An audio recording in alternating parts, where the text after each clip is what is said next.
Hey guys, Tarke here, and today I'm going to make an interesting video which will piss off both Diablo players and Path of Exile players. This is what I expect / hope for a Diablo 4 announcement at BlizzCon in a couple of days, and also what I hope to see from ExileCon. We have BlizzCon from the 1st to the 3rd of November, and then ExileCon from the 15th to the 17th, and I'm very curious to see what comes out of both. Also, if you're a Diablo viewer watching this and you hate PoE, you want PoE to be good because that makes Blizzard make better games. And if you're a Path of Exile viewer, most likely, and you hate Diablo and Blizzard, you want Diablo and Blizzard to do well because that makes PoE do better things. And at the end of the day, we just want good games to play. I'll start with the Diablo stuff first, and then I'll get into the Path of Exile stuff. So, these are my expectations. My expectations and my hopes are slightly different. So, I'm expecting a Diablo 4 announcement, but then a release date either May or November 2020. A lot of people are expecting a 2021 release. The reason why I'm saying a 2020 release, you really want to ship before 4.0. Path of Exile is a very serious competitor to Diablo, and I feel like the competition between 4.0 and Diablo 4 is going to be very real. So by shipping beforehand, that gives them that advantage. They're on the back foot at the moment, but it's such a massive company, they will always have that powerful and sway. They also need to work around their own releases. So the new WoW expansion will ship around August 2020, because the WoW expansions only always come out in August, and Blizzard won't want to compete with itself. Now, if you're like, well, they always release their games like a year after they announced. D4 was meant to be announced last BlizzCon, and has been in development for several years. So that means that if it had been announced last year, it would be releasing like a year and a half later. So I don't think a 2020 release is that wild. It might be a bit optimistic, but I'm just calling mid-2020 release. A big focus on group dynamics, sort of semi-MMO, possibly bringing back the raid stuff they originally had planned with D3. When they originally announced D3, they were very much hyping up this like MMO raid style aspects of it. We've also seen loads of games since, like The Division and Destiny, which very much lean into that. Path of Exile's biggest weakness is the group aspect. So by making the group play and the MMO experience make sense, it's something which PoE does poorly, they can capitalize on, and it very much leans into something they've tried doing before and is currently popular and successful. I'm expecting a box price with purchasable MTX. That's currently how D3 works in the East, is they just have MTX you buy off the store, like wings and stuff. Overwatch had a box price. If Overwatch would have a box price and not be free to play, I'd imagine the exact same thing with Diablo 4. And people will buy it. I wouldn't expect like a full like $60. I would expect maybe like a $40 instead of like £50, like a £30. So like still a box price, they'd be slightly cheaper than a bunch of MTX. Also, by having a massive group focus, that means flexing cool gear is an easy way to promote selling MTX. I don't think they'd put loot boxes in there. And the whole social bullshit that goes into the psychological aspects of I want to buy stuff to seem cool and my friend looks cool and I want my friend to think I'm cool. People will buy a lot of MTX if they play with that whole thing. I don't expect them to go full like PoE itemization, but I do expect them to yoink aspects of PoE itemization. I would hope they'd be less focused on sets. The issue by having sets is you complete your characters too quickly. And by having them focus on sets, they then had to make ancient items. And then they had to make ancient items, which was just a massive crutch. And I think they've probably learned their lesson and they're not going to want to go down that route again. So I'm expecting much more rare items, much less set items. Some kind of Twitch integration. Twitch integration's kind of cool at the moment. Borderlands 3 messed around with it. The idea of integrating social media, and Twitch is basically social media, into their games is something that Blizzard's already done a lot. They've done it with Twitter, with WoW and stuff. And this kind of leans into that whole, like, social aspect of Blizzard. Like, they have this whole thing around, oh, we just want to bring people together. Having Twitch integration is something which would really just make a lot of sense, right? Big focus on both PC and console audience right out of the gate. I've played Diablo on console. Diablo on console was very, very successful. Yeah. Another thing here is PoE on console is terrible. I've played it on PlayStation. It was okay. The performance wasn't that great then. Since then, the performance has just been getting worse. With the amount of money and success Diablo's had on Xbox, PlayStation, and Switch, it'd be a complete no-brainer for them to continue to focus on that. Also, I'm expecting them to be working for the current generation of consoles. That's another reason I'd expect them to ship kind of like 2020, because then they could do like a PC release, ship on the current generations, and then when the next generation of consoles come out, they can then resell it on the next gen of consoles, which would kind of make sense to me. Things I hope to see from a Diablo 4. Again, 100% focused on strong group play. PoE's biggest weakness is poor approachability and group action. Having an accessible, solid, party-centric ARPG will be an amazing pull from PoE. For people who currently play PoE, used to play PoE, that would be reason enough to make you want to play Diablo again. I have a lot of friends I used to play with a lot. Modern day PoE, I have zero interest in group action. The group stuff just feels really bad to me. The only times it ever feels kind of cool is when you're like doing delve stuff, but that's very, very niche. So I think that's the main thing that you should be focusing on. I'd prefer a slower ARPG with a focus on chaining multiple abilities together. The combat in Diablo 3 felt a lot like a fighting game. It felt really smooth. Again, a lot of things which people like about Diablo, but don't like about PoE. PoE is getting a lot better with the new instant abilities we're getting, and it's feeling a bit more like that, but it is still very much hold down, right click, and then have like a movement skill. By focusing on getting the combat right and getting the group stuff right, I think that's the main things that they can improve. While PoE will always have so much more depth and so much more complexity on there, they focus on the weaknesses rather than trying to overtake the strengths. That's really their best advantage. A Dark Souls feel and atmosphere when it comes to the world building. Feeling the actual geography and locations you're running and not just generated tile sets. A lot of people want dark, gritty Diablo. I would prefer dark and gritty Diablo. But when I say Dark Souls feel and atmosphere, I'm not so much talking about lots of like blood and shadows. I'm talking about the way that Dark Souls does its geography is some of the best I've seen in any video game. You enter a location, you see a castle in the distance. You go to that castle, you run that castle, you see a town in the distance. You can go everywhere, and it feels so amazing and so organic. That's something that I think Diablo could do way, way better than PoE. Most content I run in PoE, it just feels like I'm just running randomly generated tile sets. I'm not in an actual world that exists. That's something I hope improves in 4.0. When Domus's Tower first came out, it was pretty cool seeing this massive looming structure, but I very rarely feel like I'm actually exploring in PoE. And that's something that I think Blizzard could do right with their superior like art styles coming out, since they'll be starting fresh compared to working on an older engine. And then finally, I'd hope they'd have a content schedule that works alongside PoE rather than dropping it directly competing dates. So embrace the fact that PoE is a thing and there'll be people who want to play both. So let's say that I don't ever think Diablo could match PoE's insane release schedule of new content every 3 months, but I could see them maybe having content every 6 months. So if you stagger the release, so have D4 come out before 4.0 comes out, so people are kind of like bummed out, oh, I want to play this cool new game, so people buy the new game, then go back to playing Path of Exile. They play Path of Exile for like 2 leagues, and then like halfway through the second league, halfway through the third league, you then drop your first major like expansion or next patch or whatever product they go for. If they go for that, then people want to play that for a while, they'll play it, they'll buy it if they haven't bought it already, play that for a few months, go back to PoE, and just like keep working alongside the schedule. They're the Last Epoch guys. I've spoken to them quite a lot about this, and they very much realize, yes, PoE is this massive thing in the market.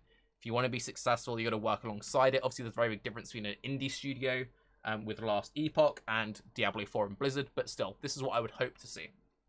TLDR, polished group-friendly systems with an emphasis on world building, and also possibly post-release story-centric content, kind of like what we have with the Overwatch cinematics. Again, working to the strengths of Blizzard, whether you like them as a company or not. Their cinematics team is insane, and by having some just really cool story in the base game, and then with later patches just adding these cool new cinematics, that's enough to keep people kind of ingrained in there. Getting over to the PoE side of things. Now, I'm going to break this into 3.9 and 4.0, because these are the 2 major things being announced. For 3.9, new endgame focused, new progression systems. I'm feeling very stilted with the current progression systems. It's basically, you get your character to 90s, at that point you've leveled up all your gems, you can then get currency to kill things harder, but you already kill everything super easily. There's Delve if you play Delve. If you play in hardcore, you have a much healthier progression system, but I feel like we need something new. I'm not a fan of the Pantheon system, but I could see an Atlas talent tree possibly make sense. So what I mean by an Atlas talent tree, maybe let's say that you could do actions on the talent, like do certain actions while mapping, which changes how Atlas works. So Very basic example, instead of, you could have it so you unlock new tiers, or you unlock new bosses, or you change how the maps function rather than just like Elder and Shaper are there. Maybe it's like if you run Beyond style content, you get more powerful Beyond, or instead of having like sextants and scarabs, maybe that's built into the talent tree somehow, so it's something like you bake in and you upgrade and you unlock, and you spend the whole league working towards this thing. I don't know, maybe, but I want like a new progression system, and I want something endgame focusy for 3.9. I'm also expecting something to hype up the non-PvE players. It's very important that they have stuff which excites people. So if people get disappointed by what's announced at BlizzCon, or they're just looking for something to play, you want something which brings in those new guys. Having a big endgame focus isn't really gonna bring in someone who's never played the game before, so you want something kind of sexy. 4.0. New male and female models for every class, alongside new voice work for all classes.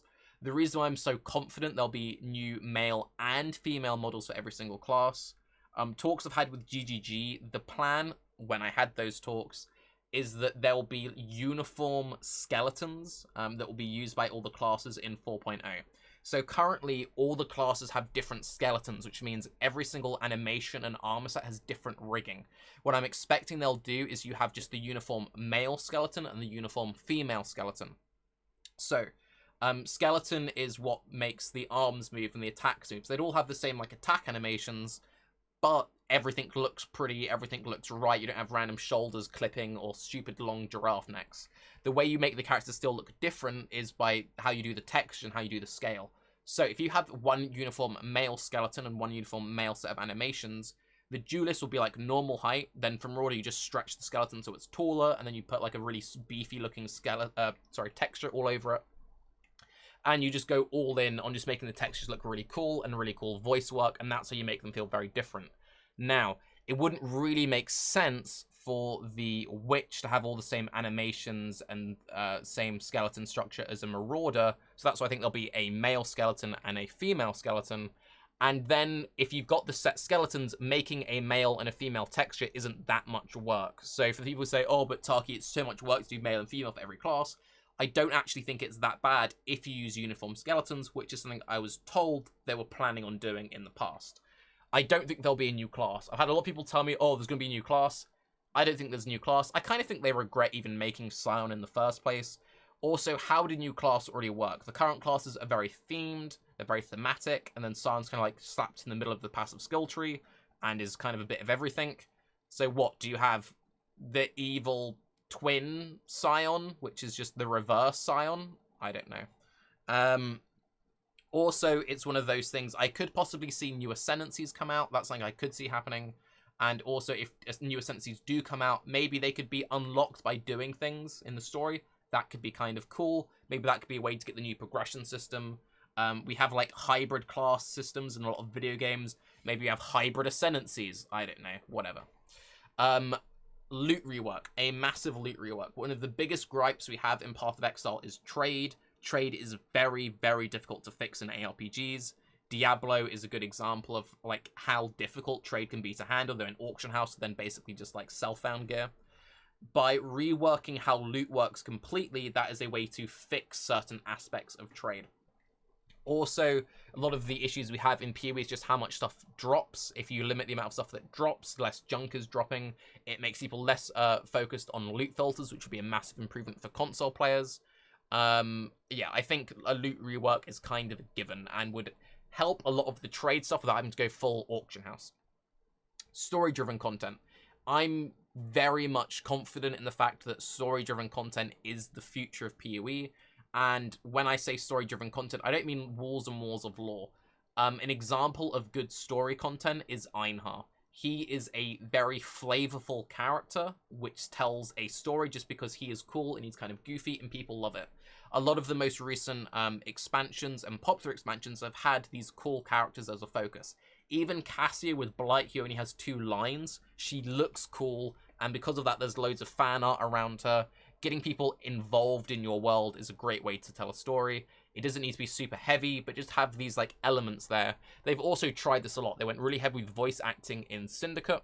There was all the stuff in Synthesis with Kvass and Zana. Sadly, that didn't work out, but they're clearly exploring the idea there, and I think we'll see more of that to come. Now, looking at the ExileCon artwork, which I'll bring up now, there's a very kind of uniform image we keep seeing. So they're like these spooky woods and this kind of like tree swamp looking dude with tree roots all over him. Kind of looks like a haunted like lab thing with these ghosts in the background. This is just the Grinding Gear logo. Here we have this Wendigo dude with like this ruined tree branch and loads of burning embers. Also, in the background here, which is kind of interesting, is we have a image of Oriath, but upside down. You can see here's a statue of Innocence upside down. All the pillars, everything is upside down.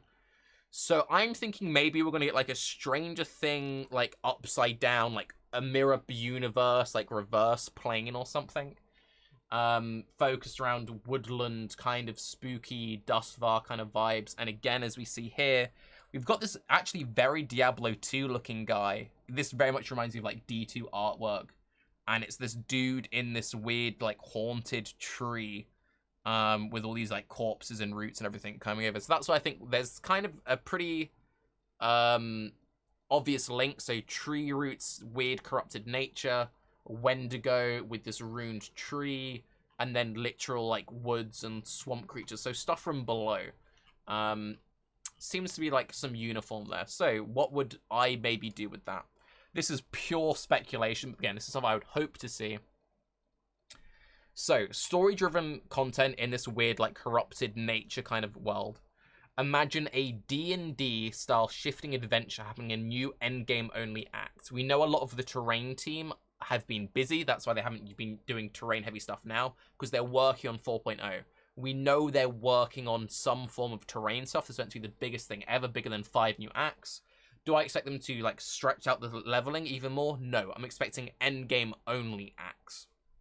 I'm also expecting more alternatives to mapping, because we've seen them experiment with that a lot with stuff like Delve. So imagine if we had some kind of shifting D&D world, which was endgame only, fusing Descent, Delve, and Lab in something new, but not shit, because a lot of people don't like Lab. Kind of like a lengthy 1-hour-ish experience, rinse repeat with rotating bosses and locales. Minimal micromanagement, D&D roguelike experience. Micromanagement is another thing which is being a big issue in Path of Exile at the moment. Personally, I don't like spending lots of time in loading screens. I don't like to spend lots of times just doing fiddly stuff. A lot of the people who map all day, every day, get frustrated with the buying the chisels, buying the sextants, buying the this, buying the that. Having like a act you could just go to and you could just play for like a solid hour. Imagine almost like a bounty system, but again, not shit. So it's like you go there and it's an option different to mapping and you just experience the story. And because it's this like haunted, weird, twisted woods, the idea of it being different every time and exploring the same area kind of makes sense. And there's something they've released, which I'll show you in a little bit, which also ties into this whole D&D theme. But it really makes sense of being lost, exploring this weird area. You've got this weird guy, maybe he's controlling everything through this weird tree. It's all weird, trippy hallucinations, corrupted beasts and stuff. I think it could be really cool. Pure speculation. If any of this is true, I am a genius. If any of it isn't true, it's a cool idea. Basic TLDR, more organic feeling gameplay with less management and loading screens. Now, they recently just announced they're doing a Path of Exile, basically D&D tabletop kind of pen and paper game called The Lord's Labyrinth. And this will be coming out sometime with the next major supporter packs next year, which would make sense because they're announcing all the cool new expansion stuff, and then you theme the supporter packs around the new stuff coming out, and this is called The Lord's Labyrinth. And as we saw here, this guy kind of looks like weird corrupted lab stuff, reverse, upside down, flipped world. But anyway. So the idea is it's literally pen and paper PoE. You've got stats, you've got attributes, you've got like a little character sheet, and you go on adventures, and there's this story, and it's all themed around the lab. And it's like, why are they putting all this attention on lab? Kind of makes sense if you're like running dungeons and stuff, and you've got these cool like traps, but I don't know, I could see them going down that route, but it looks really, really cool. We know that GGG love taking inspiration from other games. The idea of having some shifting D&D roguelike stuff would be awesome. They're clearly exploring the idea with having a literal, you know, pen and paper official Path of Exile game. So yeah, those are my predictions for BlizzCon/ExileCon. I won't be able to do that much coverage of the Blizz stuff as it comes out, since I will be leaving for ExileCon at the start of November, but I'll try and do my best to react to stuff going. If you follow me on Twitter, then I'll be having stuff going on there. I also can't tell you what will be happening at ExileCon, but I will be doing some very cool exclusive stuff at ExileCon, so if you're curious to know more, follow me and all the stuff, and you'll see some very cool things that I'm doing, because I'm very cool. Anyway, I'm Tarke. Have a good day. Bye-bye.